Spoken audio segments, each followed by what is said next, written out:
Hi hello ನಮಸ್ಕಾರ, welcome back to my YouTube channel. ಗೊತ್ತೇನಪ್ಪ ಮಾತಂತಂದರೆ, ನಾವು ಏನು ಮಾಡ್ತೀವಿ, ಯಾರೋ ಬಿಟ್ಕೊಟ್ಟು ಹೋಗಿದ್ದಾರೆ ಅಂಥೇಳಿ ಅವರದ್ದೇ ಒಂದು ಚಿಂತೆಯಲ್ಲಿ ಕೊರಗ್ತಾ ಇರ್ತೀವಿ.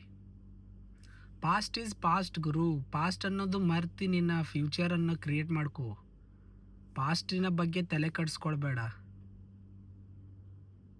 1 ವರ್ಷ, 2 ವರ್ಷ, 3 ವರ್ಷ, ಎಷ್ಟು ವರ್ಷ ಅಂಥೇಳಿ ನೀನು ಪಾಸ್ಟ್ನಲ್ಲಿ ಜೀವಿಸ್ತಾ ಇರ್ತೀಯ. ಅರ್ಥ ಆಯ್ತಾ? ಮರ್ತು ಬಿಡು. ನಿನ್ನ ಹೊಸ ಜೀವನಕ್ಕೆ ಹೊಸ ನಾಂದಿಯಾಗಿ ಹಾಡು. ಯಾವುದು ಕೂಡ ಜೀವನದಲ್ಲಿ ಶಾಶ್ವತವಾದಂಥದ್ದೆಲ್ಲ.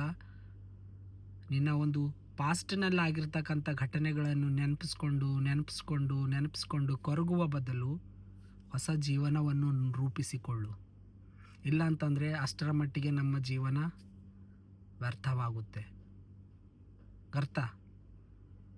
ಹಾಗಾಗಿ ನಿಮ್ಮ ಒಂದು ಪಾಸ್ಟ್ ಆಗಿರ್ತಕ್ಕಂಥ ನನಗೆ ಅವಳು ಮರೆಯೋಕ್ಕೆ ಆಗ್ತಾಯಿಲ್ಲ, ನನಗೆ ಅವನು ಮರೆಯೋಕ್ಕೆ ಆಗ್ತಾಯಿಲ್ಲ, ನನಗೆ ಅವನೇ ಬೇಕು, ನನಗೆ ಅವಳೇ ಬೇಕು, ಹೀಗೆ ಕೊರಗುತ್ತಾ ಜೀವನವನ್ನೇ ಸರ್ವನಾಶವಾಗುತ್ತೆ. ಹುಡುಗಿ ಆಗಿರ್ಬೋದು, ಹುಡುಗ ಆಗಿರ್ಬೋದು. ಅದಕ್ಕೋಸ್ಕರ ನಿಮ್ಮ ಒಂದು ಸಮಯಕ್ಕೆ ತಕ್ಕಂತೆ ಏನಾಗುತ್ತೆ, ಪ್ರೀತಿ ಆಗುತ್ತೆ, ಮೋಸನೂ ಆಗುತ್ತೆ. ಮೋಸ ಆಗಿದೆ ಅಂತ ಹೇಳಿ ಅವರದೇ ಒಂದು ಚಿಂತೆಯಲ್ಲಿ ಕೊರಗುವ ಬದಲು ಮುಂದಿನ ಒಂದು ನಿಮ್ಮ ಜೀವನ ರೂಪಿಸಿಕೊಳ್ಳೋಕ್ಕೆ ಪ್ರಯತ್ನ ಪಡಿ. ಯಾಕಂದರೆ ಇವಾಗಿನ ಒಂದು ಜನ್ರೇಷನ್ ಹೇಗಿದೆ ಅಂತಂದರೆ, ಎಷ್ಟು ಕೇಸ್ ಆಗ್ತಾಯಿದೆ ನೋಡಿದ್ದೀರಲ್ಲ. ಇವಾಗ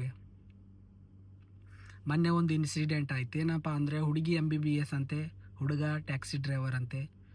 ಇನ್ಸ್ಟಾಗ್ರಾಮಲ್ಲಿ ಪ್ರೀತಿಯಿಂದ ಮದುವೆ ಆಯಿತು. ಮದುವೆ ಆದ 1 ತಿಂಗಳಿಗೆ ಹುಡುಗಿಯ ಒಂದು ಮರಣ.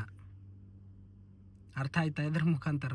ಅಂದರೆ ಯಾವುದೋ ಒಂದು ನಾವು ಕ್ಷಣಗಣೆಗೆ ನಾವು ಒಳಗಾಗಿ ನಮ್ಮ ಜೀವನವನ್ನೇ ಹಾಳು ಮಾಡ್ಕೊಳ್ತಾ ಇರ್ತೀವಿ.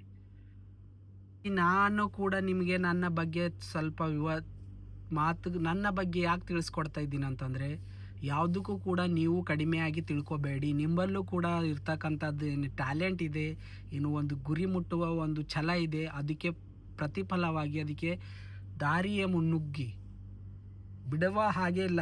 ಬಿಸ್ನೆಸ್ ಮಾಡ್ತಾಯಿದ್ರೆ ಬಿಸ್ನೆಸ್ನಲ್ಲಿ ಎಂಟ್ರಿ ಆಗಿ. ಓಕೆ, ಸೋಲು ಬರುತ್ತೆ. ಸೋಲು ಬಂದಿದೆ ಅಂಥೇಳಿ ಕೈಕಟ್ಟಿ ಕೊಡುವ ಬದಲು ಪ್ರಯತ್ನ ಮಾಡಿದಾಗ ಅದಕ್ಕೆ ತಕ್ಕಂತೆ ಸಿಗುತ್ತೆ ನಮಗೂ ಕೂಡ ಏನೋ ಒಂದು ಒಳ್ಳೆತನ ಪ್ರತಿಫಲವಾಗಿ.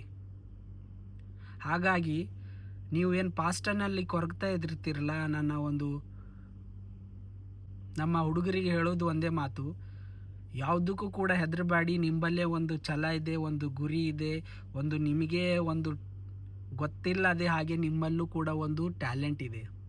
ಆ ಟ್ಯಾಲೆಂಟ್ ಹೊರಗಡೆ ಬರಬೇಕಾಗಿತ್ತೆ ಅಂತಂದರೆ ನಿಮ್ಮಲ್ಲಿ ಇರ್ತಕ್ಕಂಥದ್ದು ಒಂದು ಹಾರ್ಡ್ ವರ್ಕು, ನಿಮ್ಮಲ್ಲಿ ಇರ್ತಕ್ಕಂಥ ಸಮಯ ಪ್ರಜ್ಞೆ, ನಿಮ್ಮಲ್ಲಿ ಇರ್ತಕ್ಕಂಥ ಒಂದು ಒಳ್ಳೆತನದಿಂದ ನೀವು ಮುನ್ನುಗ್ತಾ ಇದ್ದರೆ ಅದಕ್ಕೆ ಪ್ರತಿಫಲ ಸಿಗುತ್ತೆ. ಯಾರಿಗೂ ಕೂಡ ತಲೆ ಕೆಡಿಸಿಕೊಳ್ಳುವ ಅವಶ್ಯಕತೆ ಇಲ್ಲ. ಯಾಕಂತಂತಂದರೆ ಇದು ನಿಮ್ಮ ಜೀವನ, ನಿಮಗಾಗಿ ಜೀವಿಸ್ತಾ ಇದ್ದೀರಾ, ಪರರಿಗೋಸ್ಕರ ಜೀವನ ಮಾಡ್ತಾ ಇಲ್ಲ. ಯಾಕಂತಂದರೆ ಪರರು ನಮಗೆ ಕೆಟ್ಟದ್ದು ಬಯಸ್ತಕ್ಕಂಥದ್ದಿರುತ್ತೆ, ಪರರು ನಮ್ಮ ಕಾಲು ಎಳೆಯುವುದೊಂದು ಅವಶ್ಯಕತೆ ಇರುತ್ತೆ ಅವರಿಗೆ. ಹಾಗಾಗಿ ಅವರಿಗೆ ನಿಮ್ಮ ಒಳ್ಳೆತನವನ್ನು ಸಹಿಸಿಕೊಳ್ಳಕ್ಕೆ ಆಗುವುದಿಲ್ಲ. ಓಕೆ, ಅದಕ್ಕೋಸ್ಕರ ನೀನು ನಡೀತಕ್ಕಂಥ ದಾರಿ ಒಳ್ಳೆಯದಾಗಿತ್ತಂತಂದರೆ ನಿನಗೆ ಒಳ್ಳೆಯದೇ ಆಗುತ್ತೆ, ನಿನ್ನನ್ನು ಬಯಸ್ತಕ್ಕಂಥ ಕೆಟ್ಟವರಿಗೆ ಕೆಟ್ಟದ್ದೇ ಆಗುತ್ತೆ. ಅರ್ಥ ಆಯ್ತಾ? ಅದಕ್ಕೆ ನಮಗೆ ಎಷ್ಟು ಕಷ್ಟಪಟ್ಟು ನಮಗೆ ಯಾವುದೋ ಒಂದು ಪಡ್ಕೊಂಡಿರ್ತೀವಿ ಅಂತಂದರೆ ಅದು ನಮಗೆ ಕೊನೆಯವರೆಗೂ ಅದು ನಮ್ಮ ಜೊತೆ ಇರುತ್ತೆ. ಈ ಪ್ರೀತಿ ಪ್ರೇಮ ಅನ್ನೋದಂತೂ ಇದ್ದೇ ಇರುತ್ತೆ. ಅದರಲ್ಲಿ ನಿಮಗೆ ಮೌನವಾಗಿ ನಿಮ್ಮ ಒಂದು ಜೀವನವನ್ನು ಹಾಳು ಮಾಡಿಕೊಳ್ಳಬೇಡಿ.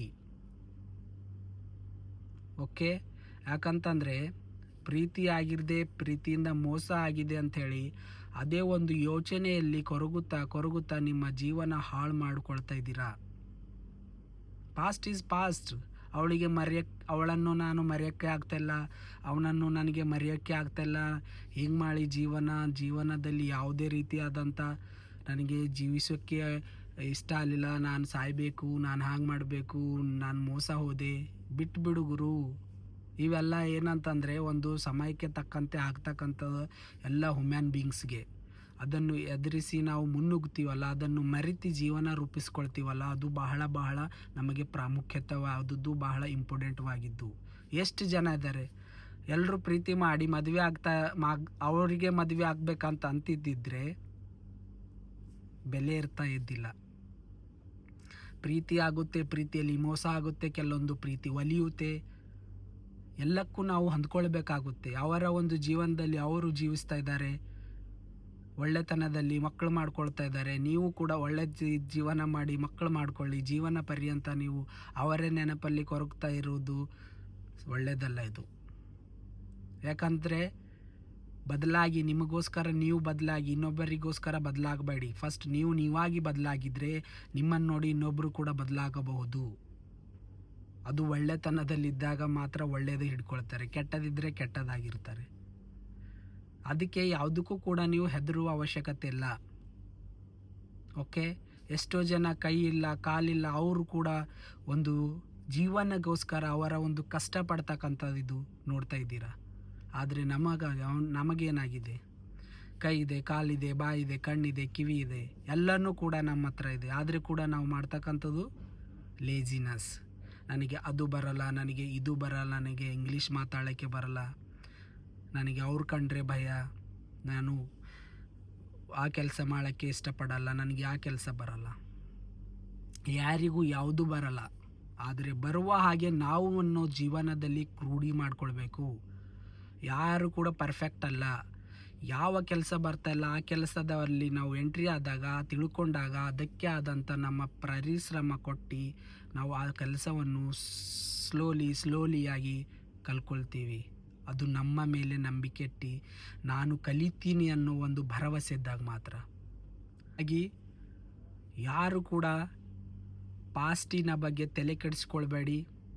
ಏನು ಪ್ರೆಸೆಂಟ್ ಇದೆ, ಏನು ಫ್ಯೂಚರ್ ಇದೆ, ಅದರ ಬಗ್ಗೆ ಧ್ಯಾನ ಕೊಡಿ. ಪ್ರೆಸೆಂಟ್ನಲ್ಲಿ ಕೂಡ ಹೇಗೆ ಇದ್ದೀರಾ ಅದ್ರ ಬಗ್ಗೆ ಯೋಚನೆ ಮಾಡಿ. ಇವಾಗ ಏನಾಗ್ತಾಯಿದೆ ಅಂತಂದರೆ ಎಲ್ಲರೂ ಸುಮ್ಮನೆ ಸಿಕ್ಕಾಪಟ್ಟೆ ಯೋಚನೆ ಮಾಡೋದು, ಸುಮ್ಮನೆ ತಲೆ ಕೆಡಿಸ್ಕೊಳ್ಳೋದು. ಏನು ಆಗಬೇಕಂತ ಇದೆಯೇ ಅದು ಆಗಲೇಬೇಕು, ಅದು ಆಗುತ್ತೆ. ನೀನು ಯೋಚನೆ ಮಾಡ್ತಾ ಕುಂತಿದ್ರೆ ಅದೇನು ತಡೆಯೋಕ್ಕೆ ಸಾಧ್ಯನಾ? ಇಲ್ಲ. ಅದಕ್ಕೆ ಏನು ಆಗಬೇಕಾಗ್ತಾ ಇದೆ, ಏನು ಆಗಬೇಕು ಅಂತ ಇದೆ ನಿಮ್ಮ ಜೀವನದಲ್ಲಿ, ಅದು ಆಗ್ತಾನೇ ಇರುತ್ತೆ. ಅದಕ್ಕೆ ತಕ್ಕಂತೆ ನೀವು ಹೊಂದ್ಕೊಳ್ತಾನೆ ಇರಬೇಕು. ಓಕೆ, ಅದಕ್ಕೋಸ್ಕರ ನಾನು ಸುಮ್ಮನೆ ಆಗಿ ಯೋಚನೆ ಸಾವಿರಾರು ತಲೆಯಲ್ಲಿ ಅದು ಮಾಡಬೇಕು ಇದು ಮಾಡಬೇಕು, ಓನ್ಲಿ ವಿಚಾರ ಮಾಡ್ತಾನೆ ಕೊರಗುವುದು ಅಷ್ಟೇ ನಮ್ಮ ಜೀವನದಲ್ಲಿ. ಅದನ್ನು ಚೇಂಜ್ ಮಾಡಬೇಕಾಗಿತ್ತೆ ಅಂತಂದರೆ ನಾವು ರಿಸ್ಕ್ ತೊಳ್ಕೊಳ್ಬೇಕು. ಒಳ್ಳೆಯದಾಗಿ ನಾವು ರಿಸ್ಕ್ ತಗೊಂಡಾಗ ಮಾತ್ರ ನಮ್ಮ ಕೆಲಸದಲ್ಲಿ ನಾವು ಮಗ್ನರಾಗಿ ಕೆಲಸ ಮಾಡ್ತಾ ಹೋದಾಗ ನಮ್ಮಲ್ಲಿ ತಲೆಯಲ್ಲಿ ಬರ್ತಕ್ಕಂಥ ಕೆಟ್ಟ ಏನು ಆಲೋಚನೆಗಳಿರ್ತವೆ ಎಲ್ಲ ದೂರ ಆಗಿರುತ್ತೆ. ಪಕ್ಕ ಇದು ಮಾಡಿ ನೋಡಿ ನೀವು. ಮತ್ತೊಂದು ವಿಷಯ ಏನಂದರೆ, ನನಗೆ ಬಹಳ ಖುಷಿ ಆಗ್ತಕ್ಕಂಥದ್ದು ಏನಂತಂದರೆ, ನನ್ನ ಒಂದು ವಿಡಿಯೋ ನೋಡಿ ಕೂಡ ನನಗೆ ಕಮೆಂಟ್ಸ್ ಬರ್ತಾ ಇದೆ. ಅದರಲ್ಲಿ ಕೂಡ ಕೆಲವೊಬ್ಬರು ಸ್ವಲ್ಪದ ಮಟ್ಟಿಗೆ ಬದಲಾವಣೆ ಆಗ್ತಾ ಇದ್ದಾರೆ ಅಂಥೇಳಿ, ಆಮೇಲೆ ನಾನು ಹೇಳ್ತಕ್ಕಂಥ ಮಾತಲ್ಲೂ ಕೂಡ ಒಂದು ಸ್ವಲ್ಪ ಆದಂಥ ಅರ್ಥವಿದೆ ಅಂಥೇಳಿ ಅವರ ಒಂದು ಕಮೆಂಟ್ ಮುಖಾಂತರ ನನಗೆ ತಿಳಿಸ್ತಾ ಇದ್ದಾರೆ. ಅದನ್ನು ನೋಡಿದಾಗ ನನಗೂ ಕೂಡ ಸಂತೋಷವಾಗುತ್ತಾ ಇದೆ. ಯಾಕಂತಂದರೆ ನಮ್ಮಿಂದ ಇನ್ನೊಬ್ಬರಿಗೆ ಏನೋ ಒಂದು ಉಪಯೋಗ ಆಗ್ತಾ ಇದೆ ಅಂತಂದರೆ ಅದರಿಂದ ಅವರು ಇನ್ನೊಂದು ತಿಳಿಸಿಕೊಟ್ಟಾಗ ಬಹಳ ಖುಷಿ ಆಗುತ್ತೆ ನನಗೆ. ಹಾಗಾಗಿ ಯಾವುದಕ್ಕೂ ಕೂಡ ತಲೆ ಕೆಡಿಸಿಕೊಳ್ಳುವ ಅವಶ್ಯಕತೆ ಇಲ್ಲ. ಬಡವರಾಗಿರಬೇಡಿ. ಬಡವರಿದ್ದೀವ ಓಕೆ, ಪರವಾಗಿಲ್ಲ. ಶ್ರೀಮಂತರಿದ್ದೇವ ಪರವಾಗಿಲ್ಲ. ಮಿಡ್ಲ್ ಕ್ಲಾಸ್ನಲ್ಲಿದ್ದೀವ ಪರವಾಗಿಲ್ಲ. ಜೀವನ ನಡೀತಾ ಇದೆಯಲ್ಲ, ಜೀವನ ರೂಪಿಸಿಕೊಳ್ಳೋಕ್ಕೆ ನಿಮ್ಮ ಹತ್ರ ಕಲೆ ಇದೆಯಲ್ಲ, ಜೀವನ ರೂಪಿಸಿಕೊಳ್ಳೋಕ್ಕೆ ನಿಮ್ಮ ಹತ್ರ ಒಂದು ಟ್ಯಾಲೆಂಟ್ ಇದೆಯಲ್ಲ. ಹಾಗಾಗಿ ಪ್ರಯತ್ನ ಪಟ್ಟಾಗ ನಮಗೆ ಸಿಗುತ್ತೆ ಗೆಲುವು. ಅದಕ್ಕೆ ನಿಮ್ಮ ಸಪೋರ್ಟ್ ಕೇಳಿದ್ದೆ. ನೀವು ಎಲ್ಲರೂ ನಿಮ್ಮದೇ ಆದಂಥ ಸಪೋರ್ಟ್ ಕೊಡ್ತಾ ಇದ್ದೀರಾ. ಅದಕ್ಕೆ ನನ್ನ ಕೋಟಿ ನಮಸ್ಕಾರಗಳು, ಕೋಟಿ ಧನ್ಯವಾದಗಳು. ಹಾಗೆ ಕೆಲವೊಂದು ಜನ ಕೂಡ ನನಗೂ ಸಜೆಷನ್ ಕೊಡ್ತಾ ಇದ್ದೀರಾ. ಅದನ್ನು ಕೂಡ ನಾನು ಸ್ವೀಕರಿಸ್ತಾ ಇದ್ದೀನಿ. ಹಾಗೆ ಕೆಲವು ಜನ ನನ್ನ ಬಗ್ಗೆ ಕೆಟ್ಟದಾಗಿ ಮಾತು ಕೂಡ ಆಡ್ತಾ ಇದ್ದಾರೆ. ಅಂದರೆ ನನ್ನ ಬಗ್ಗೆ ಜೋಕಾಗಿ ಕೂಡ ತಗೋತಾ ಇದ್ದಾರೆ. ಒಳ್ಳೆಯದು ಕೂಡ ಆಡ್ತಾ ಇದ್ದಾರೆ, ಒಂದು ರೀತಿಯಲ್ಲಿ ನಮ್ಮನ್ನು ಹೀಯಾಳಿಸುವ ಹಾಗೆ ಕೂಡ ಮಾತಾಡ್ತಾ ಇದ್ದಾರೆ. ಆದರೆ ನಾನು ಡೋಂಟ್ ಕೇರ್. ನನಗೆ ಸಪೋರ್ಟ್ ಮಾಡ್ತಕ್ಕಂಥದ್ದಾಗಲಿ, ಒಳ್ಳೆ ಏನು ಗೈಡ್ ಮಾಡ್ತಾ ಇದ್ದೀರಾ ಆ ಒಂದು ವಿಚಾರ ಇಟ್ಕೊಂಡು ನಾನು ಮುನ್ನುಗ್ತಾ ಇದ್ದೀನಿ. ಆಲ್ತು ಫಾಲ್ತು ಅಂದರೆ ಅನ್ನೋನ್ ಪರ್ಸನ್ಗೆ ಡೋಂಟ್ ಕೇರ್. ಜೀವನದಲ್ಲಿ ನಾವು ನಮಗೋಸ್ಕರ ಜೀವನ ಮಾಡ್ತಾ ಇದ್ದೀವಿ. ಹಾಗಾಗಿ ಇನ್ನೊಬ್ಬರ ಬಗ್ಗೆ ಯೋಚನೆ ಮಾಡೋಕ್ಕೆ ನಮಗೆ ಸಮಯ ಇಲ್ಲ, ಹಾಗೆ ಅವರ ಬಗ್ಗೆ ವಿಚಾರ ಮಾಡೋಕ್ಕೂ ಕೂಡ ನಮಗೆ ಸಮಯ ಇಲ್ಲ. ಹಾಗಾಗಿ ನಮ್ಮ ಜೀವನದಲ್ಲಿ ನಮ್ಮ ಬಗ್ಗೆ ವಿಚಾರ ಮಾಡೋದು, ನಮ್ಮ ಒಳ್ಳೆಯ ಬಯಸುವವರ ಬಗ್ಗೆ ವಿಚಾರ ಮಾಡೋದು, ಒಳ್ಳೆ ಕೆಲಸಗಳನ್ನು ಮಾಡೋದು, ನಮ್ಮಲ್ಲಿರ್ತಕ್ಕಂಥದ್ದು ಏನಿದೆ ಅದನ್ನೊಂದು ನಾವು ಪರಿಚಯ ಮಾಡಿಕೊಡೋದು. ಓಕೆ, ಎಷ್ಟೋ ಜನ ನನ್ನನ್ನು ಕೂಡ ರಿಕ್ವೆಸ್ಟ್ ಮಾಡ್ತಾ ಇದ್ದಾರೆ ಏನಂತೇಳಿ ಅಂತಂದರೆ, ನಾವು ಕೂಡ ನಿಮ್ಮ ಹಾಗೆ ಅಲ್ಲಿ ಕೆಲಸ ಮಾಡಬೇಕಂತ ಇದ್ದೀವಿ, ನಿಮ್ಮದೇ ಆದಂಥ ಒಂದು ಸಹಾಯ ಮಾಡಿ ಅಂಥೇಳಿ. ಅದಕ್ಕೆ ಆದಂಥ ನಾನು ರೆಡಿ ಇದ್ದೀನಿ, ಸಹಾಯ ಮಾಡೋಕ್ಕೆ ರೆಡಿ ಆಗಿದ್ದೀನಿ. ಬಟ್ ಏನು ಅಂತಂದರೆ, ನಾನು ಎಲ್ಲಿ ಕೆಲಸ ಮಾಡ್ತಾಯಿದ್ದೀನಿ ಆ ಸ್ಥಳದಲ್ಲಿ ನಮ್ಮದೇ ಆದಂಥ ಒಂದು ಸ್ಟೇಟ್ ಇದೆ, ನಮ್ಮ ಏನು ರಾಜ್ಯ ಇದೆ, ಆ ರಾಜ್ಯದಿಂದ ಜನರಿಗೆ ಬರೋಕ್ಕೆ ಅವರು ವೀಸಾ ಪ್ರೊವೈಡ್ ಮಾಡ್ತಾಯಿಲ್ಲ. ಹಾಗಾಗಿ ನಾನು ಯಾರಿಗೂ ಕೂಡ ನಾನು ಅಪ್ರೋಚು ಮಾಡ್ತಾಯಿಲ್ಲ. ಬಟ್ ಅವ್ರು ಏನು ತಿಳ್ಕೊಳ್ತಾ ಇದ್ದಾರೆ ಅಂತಂದರೆ, ನಾವು ಕೂಡ ಅವನಿಗೆ ರಿಕ್ವೆಸ್ಟ್ ಮಾಡ್ತಾ ಇದ್ದೀವಿ, ಆದರೆ ಅವನು ಯಾವುದೇ ರೀತಿ ಆದಂಥ ನಮಗೆ ರೆಸ್ಪಾಂಡ್ ಮಾಡ್ತಾಯಿಲ್ಲ ಅಂಥೇಳಿ ನೀವುಗಳು ತಿಳ್ಕೊಂಡಿರ್ತೀರ. ನಾನೇನು ಪ್ರಯತ್ನ ಮಾಡಬೇಕಂತ ಇದ್ದೀನಿ ಅದು ನಾನು ಮಾಡ್ತಾ ಇದ್ದೀನಿ. ಬಟ್ ಇಲ್ಲಿನ ಒಂದು ಗೌರ್ಮೆಂಟ್ ಇದೆ, ನಮ್ಮದೇನು ರಾಜ್ಯ ಇದೆ, ಅಲ್ಲಿಂದ ಬರ್ತಕ್ಕಂಥ ಏನು ವಿದೇಶಿಯರು ಇರ್ತೀವಿ, ನಾವು ವಲಸಿಗರಾಗಿ ಬರ್ತೀವಿ, ಅವರಿಗೆ ಇವರು ಒಂದು ವೀಸಾ ಅನ್ನೋದು ಪ್ರೊವೈಡ್ ಮಾಡ್ತಾಯಿಲ್ಲ. ಅದು ಬ್ಯಾಕ್ಗ್ರೌಂಡ್ ರೀಸನ್ ಏನಂಥೇಳಿ ನನಗೂ ಕೂಡ ಗೊತ್ತಿಲ್ಲ. ವಿಸಿಟಿಂಗ್ನಲ್ಲಿ ಬರ್ತಾರೆ, ಕೆಲಸ ಅಂತ ಸೇರ್ಕೊಳ್ತಾರೆ, ಕೆಲಸ ನಾವು ವೀಸಾ ಅಪ್ಲೈ ಮಾಡಿದಾಗ ಅದು ಆಟೋಮೆಟಿಕ್ ರಿಜೆಕ್ಟ್ ಆಗಿರುತ್ತೆ.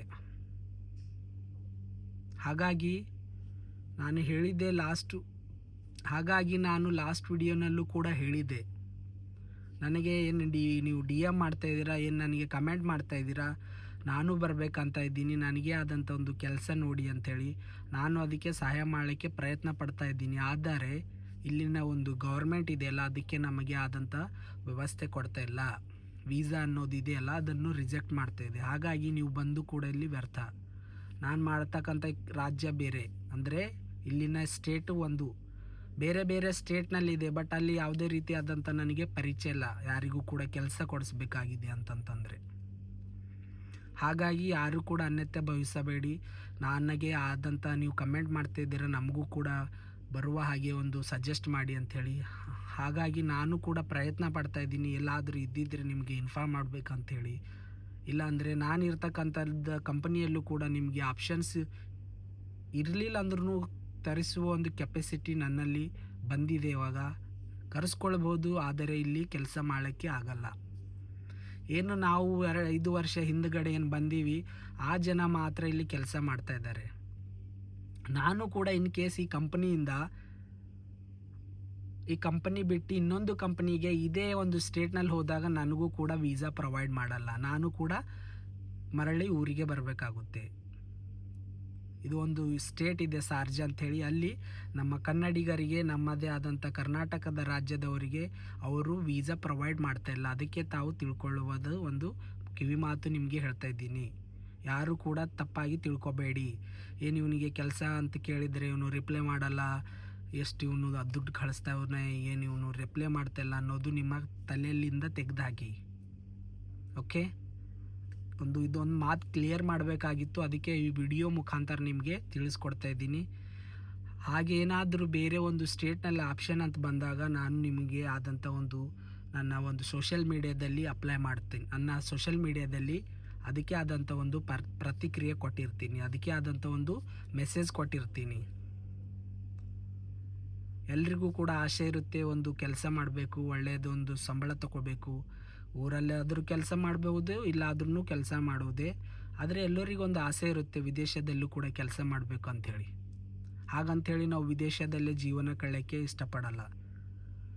ಎಷ್ಟೋ ಜನ ಮಾತಾಡ್ತಾರೆ ವಿದೇಶಕ್ಕೆ ಹೋಗಿದ್ರೆ ಹಾಗೆ ಜೀವನ ಹೀಗೆ ಜೀವನ ಅಂಥೇಳಿ. ನೀವು ವಿದೇಶಕ್ಕೆ ಬಂದು ಜೀವನ ಮಾಡಬೇಕಾಗಿತ್ತೆ ಅಂತಂದರೆ ಗುಂಡಿಗೆ ಬೇಕಾಗುತ್ತೆ, ಧೈರ್ಯ ಬೇಕಾಗುತ್ತೆ.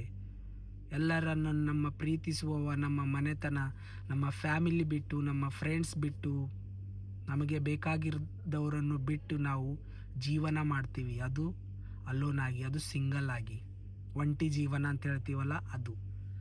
ಬಟ್ ಎಲ್ಲರೂ ತಿಳ್ಕೊಳ್ತಾರೆ ಊರಲ್ಲಿ ಸಿಕ್ಕಾಪಟ್ಟೆ ಅವ್ನು ದುಡ್ಡು ಮಾಡ್ತಾವನೆ, ಫೋನ್ ಮಾಡಿದರೆ ಫೋನ್ ರಿಸೀವ್ ಮಾಡಲ್ಲ, ಮೆಸೇಜ್ ಮಾಡಲ್ಲ ಅಂಥೇಳಿ. ಆದರೆ ಇಲ್ಲಿ ನಾವು ಯಾವ ರೀತಿ ಜೀವನ ಮಾಡ್ತೀವಿ, ಯಾವ ರೀತಿ ನಮ್ಮ ಜೀವನದಲ್ಲಿ ಜೀವಿಸ್ತೀವಿ ಅನ್ನೋದು ನಮಗೆ ಮಾತ್ರ ಗೊತ್ತಿರುತ್ತೆ. ಎಷ್ಟು ಕಷ್ಟಪಡ್ತೀವಿ, ಯಾರನ್ನು ಎಷ್ಟು ಎದುರಾಕೊಳ್ತೀವಿ, ಯಾರನ್ನು ಎಷ್ಟು ಎದುರಿಸ್ತೀವಿ, ಯಾವ ರೀತಿ ಜೀವನ ಮಾಡ್ತೀವಿ ಅನ್ನೋದು ಇಲ್ಲಿ ಬಂದಾಗ ಮಾತ್ರ ಅವರಿಗೆ ಆದಂಥ ಜೀವನವನ್ನು ಅರ್ಥ ಮಾಡಿಕೊಳ್ಳುವ ಹಾಗೆ ಜೀವನ ಕಲಿಸುತ್ತೆ. ಜೀವನನೇ ಒಂದು ರೀತಿ ಗುರು.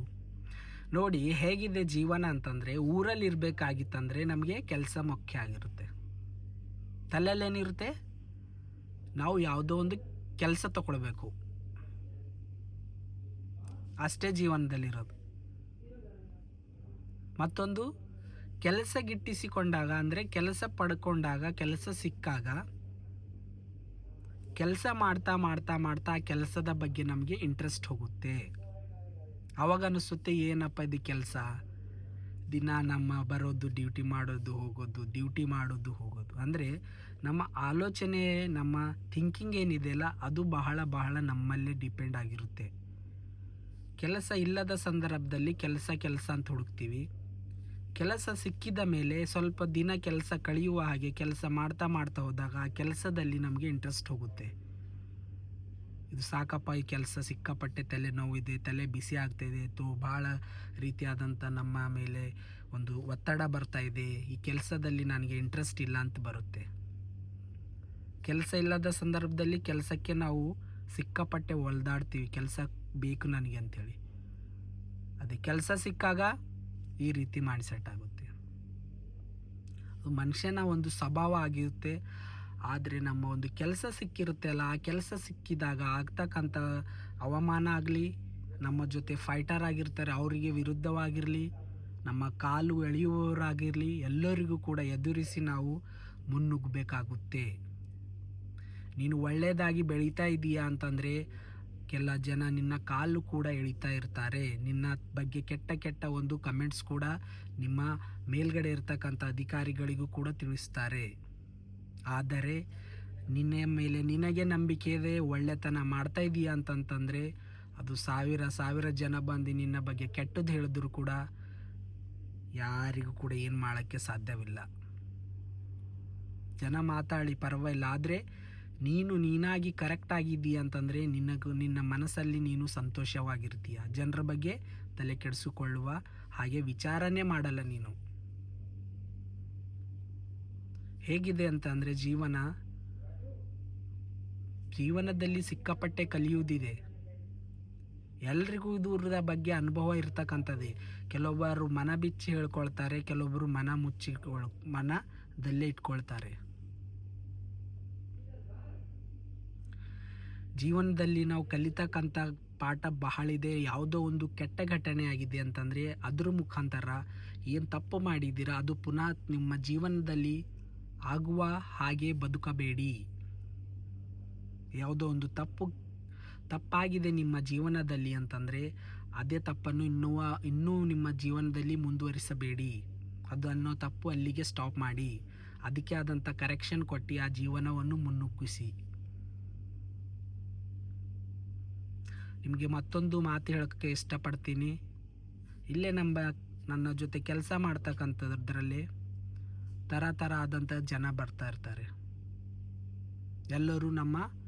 ಎಲ್ಲರೂ ಕೂಡ ಸೇಮ್ ಮೈಂಡೆಡ್ ಇರಲ್ಲ, ಎಲ್ಲರೂ ಕೂಡ ಸೇಮ್ ಕಂಟ್ರಿ ಇರಲ್ಲ, ಎಲ್ಲರ ವಿಚಾರಗಳು ಕೂಡ ಸೇಮ್ ಆಗಿರಲ್ಲ. ಆದರೂ ಕೂಡ ಎಲ್ಲರನ್ನು ನಮ್ಮ ಹಿಡಿತದಲ್ಲಿ, ಅಂದರೆ ನಮ್ಮ ಅನುಗುಣವಾಗಿ ನಾವು ಮಾತಾಡುವ ಹಾಗೆ ಮಾಡಿಕೊಳ್ಬೇಕಾಗಿರುತ್ತೆ. ಮತ್ತೊಂದು ವಿಷಯ ಏನಂತಂದರೆ, ಹೀಗೆ ನಮ್ಮ ಜೊತೆ ಕೆಲಸ ಮಾಡ್ತಕ್ಕಂಥ ವ್ಯಕ್ತಿನೇ ಒಂಥರ, ಅಂದರೆ ಮೈಂಡ್ಸೆಟ್ ಒಂಥರ ಇತ್ತು, ಯಾವುದು ಕೂಡ ಅಗ್ರಿ ಆಗುವುದಿಲ್ಲ, ಎಲ್ಲಕ್ಕೂ ಕೂಡ ಅಗ್ರೆಷನ್ ಆಗೋದು, ಸಿಟ್ಟಾಗೋದು, ಎಲ್ರಿಗೂ ಕೂಡ ರಿಪ್ಲೈ ಆನ್ ದ ಸ್ಪಾಟ್ ಕೊಡೋದು.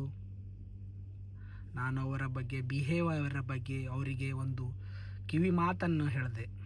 ನೋಡು ಗುರು, ಜೀವನದಲ್ಲಿ ನಾವೇನೋ ಒಂದು ಮಾಡಬೇಕಾಗಿದೆ ಅಂತಂದರೆ ನಮ್ಮ ಆಜು ಬಾಜು ಜನರು ಮಾತಾಡ್ತಾರೆ.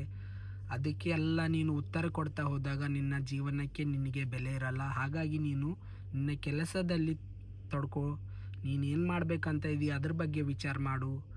ಆವಾಗ ಮಾತ್ರ ನಿನ್ನ ಜೀವನದಲ್ಲಿ ಏನೋ ಒಂದು ಬದಲಾವಣೆ ಆಗುತ್ತೆ ಅಂತಂದಾಗ ಆ ವ್ಯಕ್ತಿ ಹೇಳ್ದ, ಓಕೆ ಸರ್, ನಾನು ಕೂಡ ಟ್ರೈ ಮಾಡಿ ನೋಡ್ತೀನಿ ಅಂತ ಹೇಳ್ದ. ಆಮೇಲೆ ಅವನು ಕೆಲಸ ಬಿಟ್ಟು ಹೋಗ್ತಾ ಇದ್ದ ದಿನ ಏನು ಹೇಳ್ದ ಅಂತಂದರೆ, ನಿಮಗೆ ತುಂಬ ತುಂಬ ಧನ್ಯವಾದಗಳು ಸರ್. ನೀವೇನು ಹೇಳಿದಿರಲ್ಲ ಗೊತ್ತು, ಆ ಮಾತು ನನ್ನ ಜೀವನವನ್ನೇ ಸ್ವಲ್ಪ ಮಟ್ಟಿಗೆ ಬದಲಾಯಿಸಿತ್ತು.